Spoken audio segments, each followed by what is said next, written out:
Hey guys, Matt from Eastwood. We're here in the Eastwood garage doing another live tech session for you guys. And today we're going to be talking a little bit about TIG welding. If you guys haven't watched one of these before, we try and make them pretty interactive. So if you're watching on Facebook or YouTube, make sure you jump in on the chat. As always, we got Scotty C over here. Yep, I'm able to monitor Facebook and YouTube. So if you guys have questions, you ask them there. I can answer them right there in the chat. I can also shoot them over to Matt so we can answer them live on the video. So make sure you pay attention and ask some questions that are you know, right up Matt's alley. So let's see what we got for TIG welding today, Matt. All right, so today we're going to be doing a pretty quick one. So we're going to give you guys 5 tips or 5 Eastwood products, I should say, that will help you guys upgrade and step up your TIG game. If you have one of our very popular TIG 200 Acdc machines, this is kind of the staple in our product line and is probably one of the best bangs for the buck if you're looking to get into TIG welding and you're just starting out, or if you're a professional and you're looking for something that you can use. This can keep up with a lot of the pros out there using that as well. So I picked out 5 things that I think really help when you're upgrading your machine, and we're going to show them to you today. So the TIG 200 Acdc that we have here does both aluminum and steel. Obviously with the Acdc it's good to 200 amps, and the machine comes with a W17 style torch, which is pretty standard, but this torch has a fixed head to it, and what that means is this head here cannot be moved or rotated front or back. You can twist it just a little bit side to side, but otherwise there's not much room for moving. So when you're doing something like a T-joint or any weld joint like I was doing here, you end up having to get your hand in an odd position to try and get in the right angle to get the weld that you want.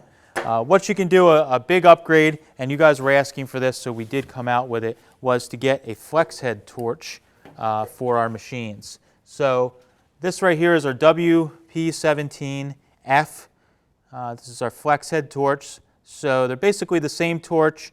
The difference, obviously, as it sounds, is that this head is flexible. So the neck on it right here is extremely flexible. It's made to be bent, so we can bend this any which direction that we want, like this. And what's really nice about that is you can get extremely comfortable when you're welding. So I'm going to bring this little piece around, and we'll get Joe here so you guys can kind of see what I'm talking about. So if you prefer, and the big thing we say when we're teaching TIG welding is to get comfortable. So you can bend this thing to get your hand. I try and lay my hand on the edge of the table. So what we can do is we can bend this head back and up like this. And I'll try and turn it. So there you go. Now you can kind of see. So that's going to get my hand comfortable so that it's resting on the table and I can drag it across the table, and I still have my cup aimed right in the correct direction that we want, so we can drag along on this workpiece and weld. So this is why it's really important. Now some people might like it to hold the torch differently, and you may have it like this, or it's straight up and down. So you can turn it any which way, which is really handy. It's made to be bent. The other torches, while they may have a tiny bit of flex to them, they're not designed to be that way, and they can actually break if you try and bend them too much. These are made to be bent all different which ways, which is really nice. So to swap one of these on, it's really quick and easy. I'll kind of upgrade this machine here as we're talking. All you basically do here on the front, it's just one connection. The factory torch comes with a connector for the finger switch. The flex head does not have a finger switch on it, but if you'd like to use a finger switch, you can pull the switch right off of the stock torch with 2 little zip ties. You can pull that off and it'll work just fine. So I'm going to close my gas bottle up here,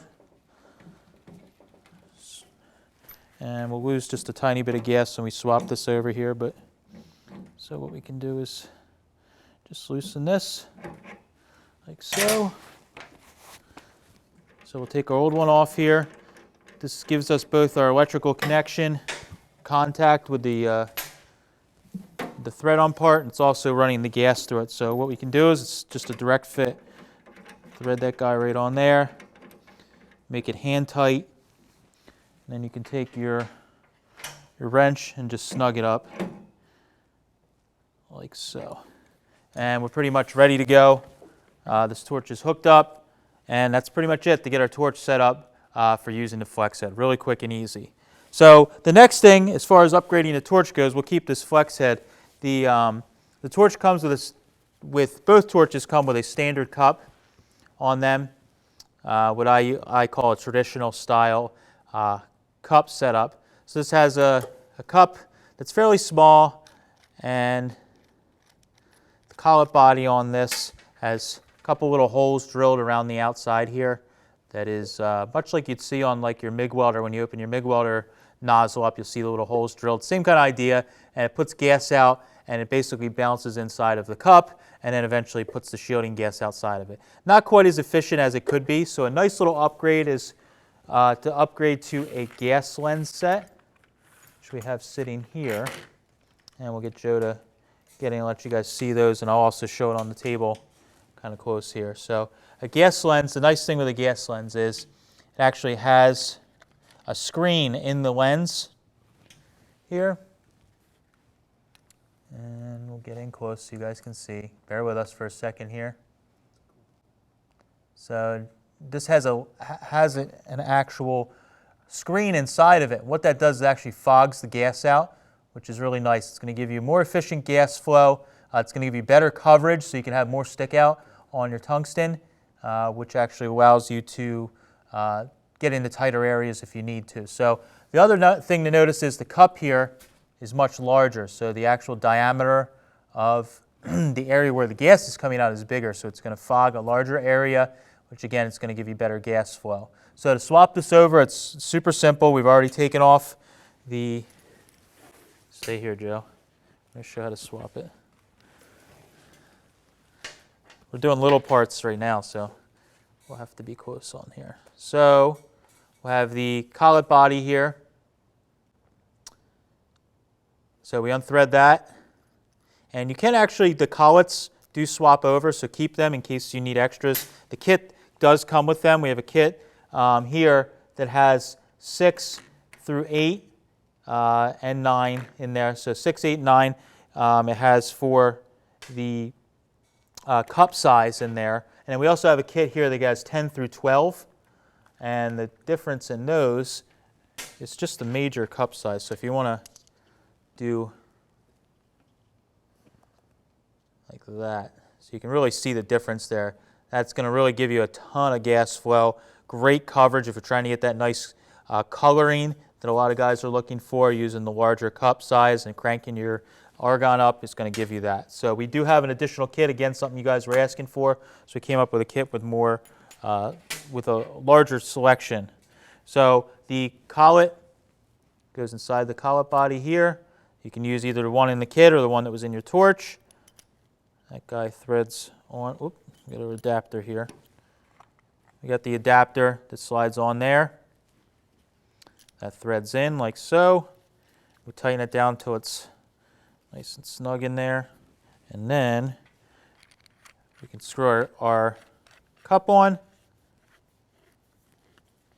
It's going to screw on there. Make sure it's nice and tight so you're getting all the pieces of plastic there are actually connecting so we don't lose any gas flow. And we can use the same tungsten, of course. So the tungsten just comes right out of our old torch here. It's going to thread, going to go right into the new one. So loosen that up, tighten it up, and we are converted. So we're pretty much ready to go on this torch. So we got our flex head torch, we got our gas lens set up, and we are ready to go. So that's how you can upgrade your torch. That's 2 big things right there that you can do to upgrade these. The gas lens kit and the torch you can see right in the comments or on the screen there. You can see the part numbers. You can find them right on eastwood.com to get those. So those are 2 big things I would definitely suggest upgrading to. The next thing is I'm going to show you, I'm going to clear off some of our stuff here. Oh, do we have any questions before I get off track? Yeah, if you could just quick cover it again. Somebody had just missed it, just tuned in, asking about what the importance is of the different cup sizes. Sure. So the difference in the cup sizes is, number one is a personal preference thing, just in the size of the cup that you like to use. But the biggest thing is you need to use a cup that's going to get you the most gas coverage, but also allow you to fit into an area where you're welding. So if you're doing a really tight weld joint where something's maybe over 90, using the big number 12 cup is going to require you to stick out more tungsten than you would with, say, one of the smaller ones. So say if we were using this number 6 here, it's a big difference in the size. So this one's the smaller one's going to obviously allow you to get into a tighter area, which is nice. But if you're just trying to get overall coverage, gas flow coverage and flow, using the larger cup is going to allow you to get that. So if you're doing aluminum or stainless or anything like that, where it's really important to get a ton of gas flow over it so that you are getting the coloring that you want, you're getting a nice weld, you're not getting any contaminants in it, that's why you would go with that. But a gas lens kit in general is a good thing to upgrade to from the original. It's going to give you better gas coverage no matter which cup you use. But different cup sizes are just allowing you to get into different areas and giving you more flow the larger that it is. So that's a good question. Any other ones? Yeah, sure. Real quick to cover, what gas do you recommend for welding stainless?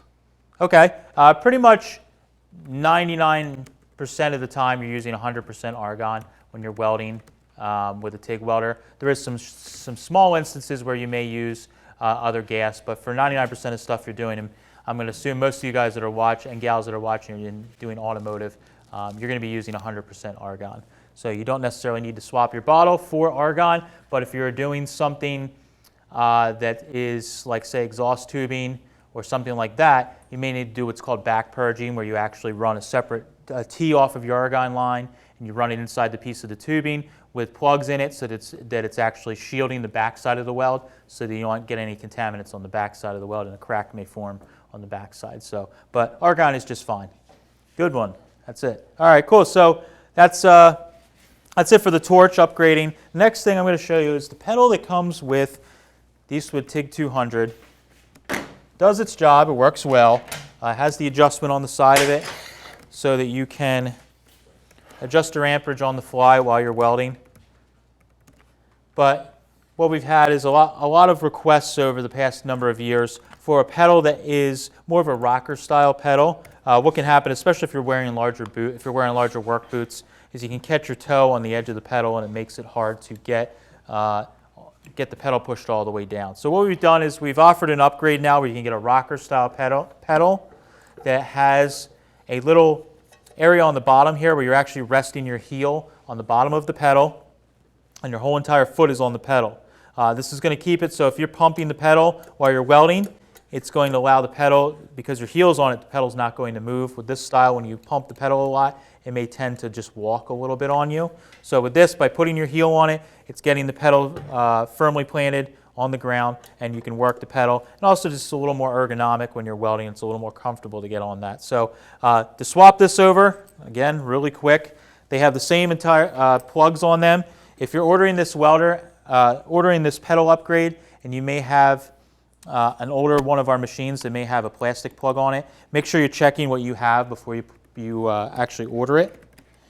So you make sure you're getting the right connection on. So this one we're using here is the most up-to-date machine that has the metal plug on it. So we're going to unthread the little collar there, pull that out, and it has a little notch on it so that it can only go in one way. So you can slide that in, and then you tighten the little collar up, and ready to go. That's it. Really easy. The pedal still has the amperage adjustment right on the side of this, so you can adjust it right on the fly like you could before with this machine.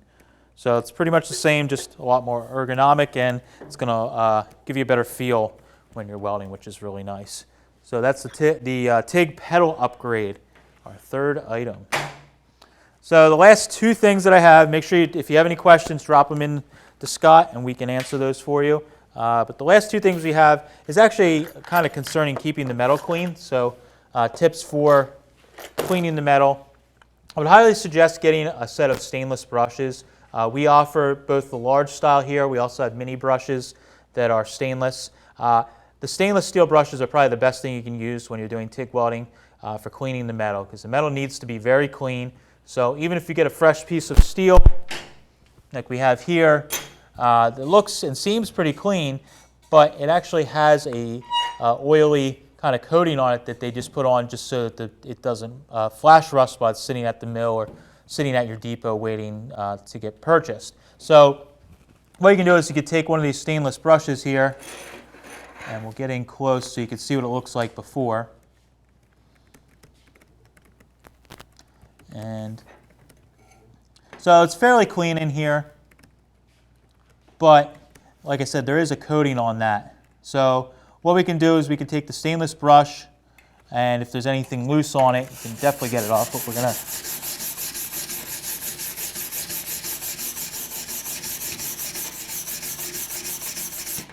hit it with the stainless brush. That's going to clean off some of the contaminants. And then what we can do is we can follow up with our low VOC pre to clean it off. So using the wire brushes is going to be to knock off anything that's kind of stubborn that you can't get off with a Scotch-Brite pad or a scuff pad or a piece of sandpaper easily. You can do it with the wire brush because it's a little more aggressive. So nice thing about these brushes are the kit is it has brushes that have different shapes to the actual face of them is a little bit different shape, thicker.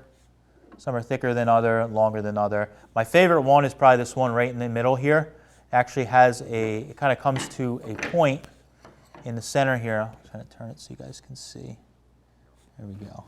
And why that's awesome is because when you want to get into a weld seam area and wire brush, you can use this because it's pointed. It gets right in the center, right in the valley.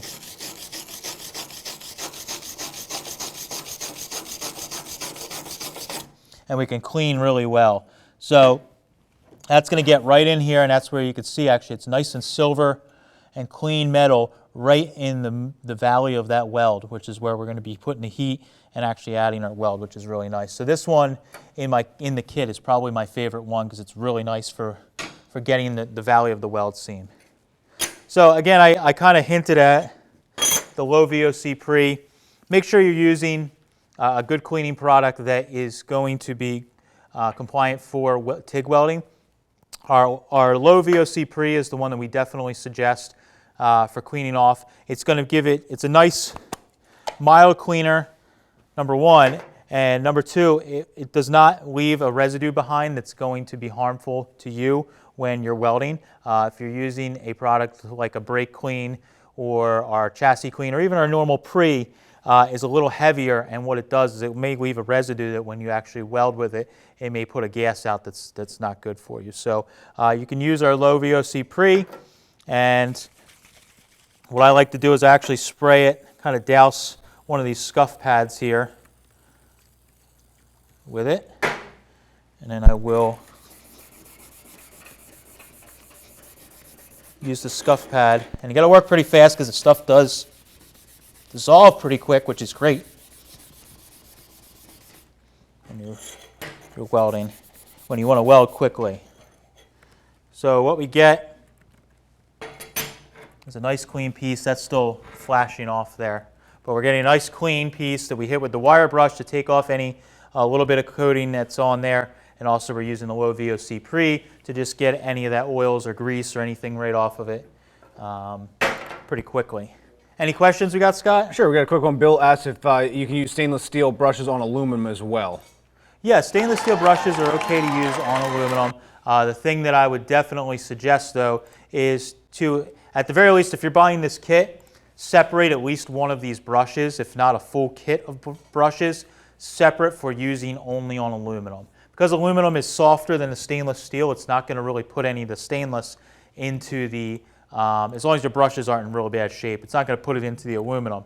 But you do not want to cross-contaminate, so I wouldn't use these on a piece of steel that you've wire brushed because it may put some of the steel into the aluminum. So definitely at least keep one brush. The trick I usually say, especially if you work in a shop where you may have a couple people using the same tools, is to write aluminum only on it, so that way that everybody knows you only use that one on aluminum. So they're okay to use on aluminum, just make sure you separate and mark which one's for aluminum only. Good question. Any other ones? Nope, we're good. Cool, so that's all we got for questions. I appreciate you guys that did join in on the chat and ask us questions today. that's all I got for the five tips. You can get all of these products. We have them right in the comments below, so you can click on those. It'll take you right to eastwood.com. You can purchase those products or learn more information. We have a lot of videos on the TIG welder and each of these products, so you can watch a longer length video if you want to get a little more information or see them in action.